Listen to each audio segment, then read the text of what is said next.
August 26, 1817. A bill to establish the college at Detroit, now known as the University of Michigan, is enacted by the governor and judges of the Michigan Territory.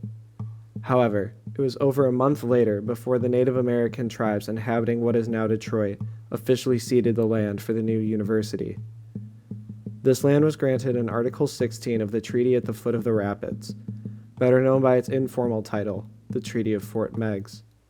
Although the University of Michigan would not have been possible without the treaty, its founding was not a major priority for treaty negotiators Lewis Cass and Duncan MacArthur. Cass realizes that the only way to connect what would now be Michigan to the Republic is to integrate it more economically, and that you can't do that unless you control the territory between the Ohio country and southeast Michigan. And so the Treaty of the Foot of the Rapids is designed to do that, forcibly get Native people to extinguish title. The Treaty of Fort Meigs is in part driven by the American desire to get land cessions from Native nations in the region. So, negotiating with the Delawares, with the Shawnees, with the Miamis, with the Wyandots, Odawas, Potawatomis, Ojibways, this is all about seeing what they could gain in terms of land cessions. The main impact was that it opened up northern Ohio for white settlement. And the treaty at Foot of the Rapids is the U.S. Essentially coerced this coalition of Native peoples to agree to a treaty that extinguished title to somewhere, I think, in the neighborhood of 10 to 13 million acres of land in northern Ohio. Though much of the 21 articles in the treaty deal purely with land cession, there is a distinction to be made in Article 16 of the treaty, in which land is granted to St. Anne's Church and the college at Detroit. They gave a parcel of land to the university, which then sold that parcel and used the proceeds from that sale to finance the original purchase of land in which the university was made.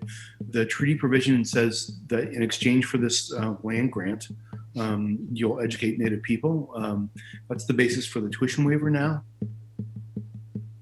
The article states that the land was granted by Catholic members of the Ottawa, Ojibwe, and Potawatomi tribes in the hopes that some of their children hereafter could receive education from the university. And so we can also see the willingness of, in this case, Potawatomis, Odawas, and Ojibways to give land to, Catholic missionaries, to a school that at the time, is affiliated with Catholicism, is not exactly the institution that we know to be the University of Michigan today. They're recognizing that it may also be in the best interests of their children to learn how to read and write, to go to school, so that they can rely on their children, so their children can understand what's in those treaties as opposed to having to rely on interpreters. What a disingenuous article, right? Like, we're going to give you a college so that you can educate your kids, when we know, in fact, that the Americans were planning on removing them. So it was always going to be for settlers. Many of the indigenous groups in the region were removed before the promise of Article 16 could be fulfilled. Between 1831 and 1836, Lewis Cass became instrumental in instigating the process of Indian removal while serving as Secretary of War under President Andrew Jackson.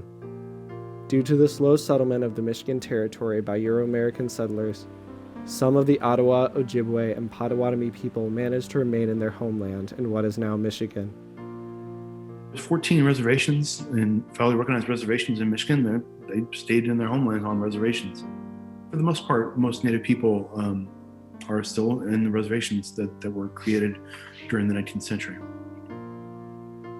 Unlike many of the indigenous people in what is now Michigan, who were moved to reservations within their homeland, the indigenous people of northern Ohio were removed from the region entirely. People such as Lewis Cass insist that they're removed from even those small reservations that we see on the map. Most of the survivors of this relocation were ultimately placed on reservations in what is now Oklahoma. Nearly 200 years later, There are still no federally recognized tribes in Ohio. Their territory used to be many different states, used to be hundreds of millions of acres, and now they're literally living side by side on very little trust land in a single county in Ottawa County, Oklahoma. The political and social upheaval in the United States in the 1960s and 1970s brought a renewed interest in Article 16. In 1972, a lawsuit was filed claiming that the treaty at the foot of the rapids entitled Michigan's indigenous tribes the right to free education at the University of Michigan. The case was found in favor of the university. However, just 4 years later, in 1976, the state of Michigan enacted the Michigan Indian Tuition Waiver. To this day, this law puts public universities and community colleges in Michigan under the obligation to waive tuition costs for eligible Native Americans residing in the state. The passing of this law, however, did not eliminate all of the problems between the University of Michigan and the indigenous people of the state. The University of Michigan had not the best history in terms of dealing with Native peoples. There was a society called Michigama Society, and really, if you go back in the University of Michigan history, most prominent people at the University of Michigan were part of Michigama. Gerald Ford, for example, famously was a part of it, and it was a sort of faux Indian society. So when you got tapped to this fraternity, you would create a fake Indian name, all this kind of stuff. Long story short is they got caught holding a ceremony in the bell tower, I think, with actual indigenous artifacts that they'd somehow come into possession of, and were banned from the university. It was a big outcry. In the Midwest, a particular crisis point is with regard to the Native American Graves Protection and Repatriation Act. Many universities in the Midwest have very poor records of dealing fairly with that federal law. This was an act passed in the 1990s that universities who were holding human remains or funerary artifacts were required to give them back, and the university was actively sabotaging that. I mean, there's no reason why Midwestern universities should hang on to human remains from Native people and exploit them for their own research purposes. It isn't right. And Midwestern universities need to come to terms with that. They should definitely have more Native representation here, but it's not because they're not trying, they just haven't been successful. We need to be as proactive in recruiting Native students to our universities as we do any other underrepresented group. The University of Michigan has this amazing opportunity to get to know the 12 federally recognized nations in Michigan, right? Talk to them about what their specific needs are. I think it's extremely important to have those conversations and to develop those relationships with Native communities in the region. I don't see anything as being lost, but only gains to be made there.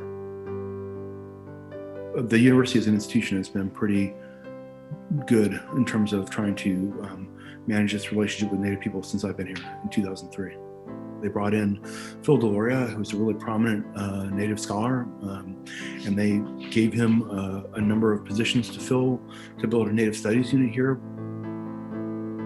Tuition waiver, they've done right. They've done good by maintaining funding for Jewish language classes. They've done a good job of making sure that they've been committed to funding Native Studies as an academic discipline here. So they've done all those things pretty well. They've reformed the NAGPRA process and hired somebody to help facilitate the return of Native remains to indigenous communities. That they've done that very well. All of the land that we occupy was once Native land, and universities enjoyed an amazing gift from Native treaty negotiations. The Potawatomi people who used to live there, they may have referred to it as one name, but now Michigan has, University of Michigan said, well, this is, such and such dorm. This once was this, and we've named it this now. Renaming it doesn't erase the existence of what it once was. I think we're all better if we're able to recognize the ongoing existence, not just what a place once was, but what it still is.